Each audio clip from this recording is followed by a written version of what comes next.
Small mistakes.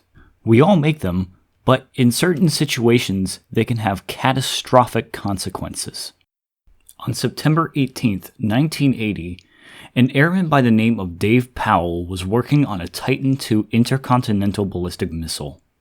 He was performing routine maintenance when he dropped a singular socket from his wrench, plummeting 70 feet into the nuclear missile silo below him and piercing into one of the Titan II's first stage fuel tanks. The first words out of the commander's mouth were, "Uh-oh." This is the true story of the 1980 Damascus Titan missile explosion.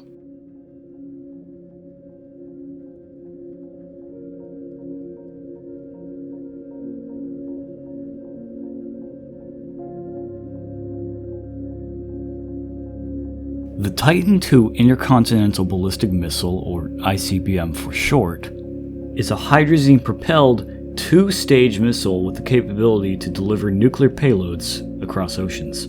These missiles were well known for having caused multiple incidents up to this point, but never something fully like this. Take, for instance, in 1965, Launch Complex 3734 was one out of 18 launch sites operated by the 308th Strategic Missile Squadron at Little Rock Air Force Base in Jacksonville. On August 9th, the missile had been extracted from the silo as maintenance teams worked on 9 stories to paint and flush various hydraulic systems that operated the missile launch mechanisms. Gary Lay, a 17-year-old at his first day on the job, was working until he and his co-workers suddenly felt a rush of warm air. Gary turned over to see flames behind him. The lights went out, and crimson-red emergency lights turned on in response. The rest of the workers ran a route towards the escape ladder. Lay, however, ran straight through the fire, suffering second and third degree burns. Hubert A. Saunders, another worker on the job, would make his escape rather easily. The rest of the workers died in the accident. It was later discovered that all of this had happened due to simple human error and poor design. A worker on level 3 hit a hydraulic line with his welding torch, causing a spray of flaming hydraulic fuel. Investigators also cited a lack of power and absence of proper emergency exits were to blame for the deaths of 53 airmen.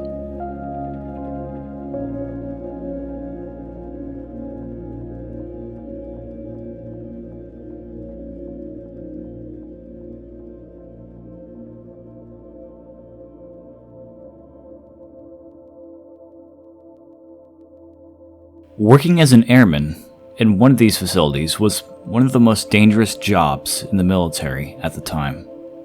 But even after OSHA's founding, another incident would follow in 1978. The Titan II was so dangerous, not because of the fact that there was a 9-megaton warhead constantly mounted on it, but the propellants and oxidizers were extremely toxic and corrosive, and exposure would lead to a very gruesome death. Large leaks like this were rare, but when they did happen, they were taken very seriously.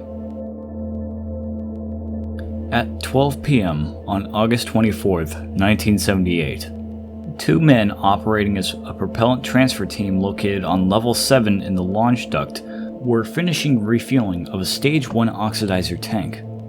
They began disconnecting the fuel hose when the quick disconnect poppet valve failed to seal.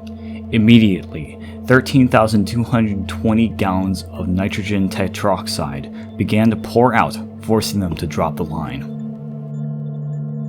"The poppet didn't seat. It won't stop," they cried. By the end of the incident, the oxidizer fumes formed a 1-mile long and half-mile wide cloud over the town of Rock, Kansas. 2 personnel would lose their lives, and 20 would be injured. This was nothing compared to what would happen 2 years later.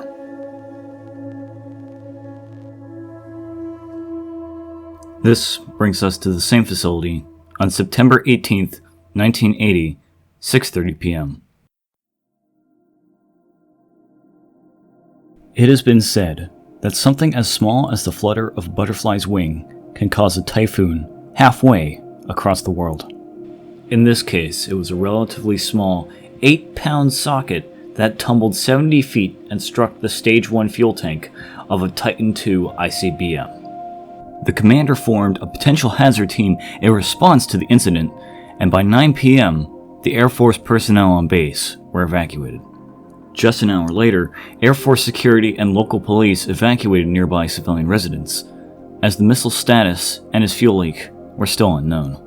Airmen Rex Huckel and Greg Devlin entered the compound first to try and gain access back in, as they cut through a security fence, but failed to get past the inner blast doors.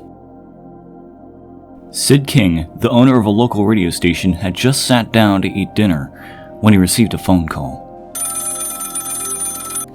The station told him that on the scanner, they heard something about the local Titan II launch installation nearby, possibly a fuel leak.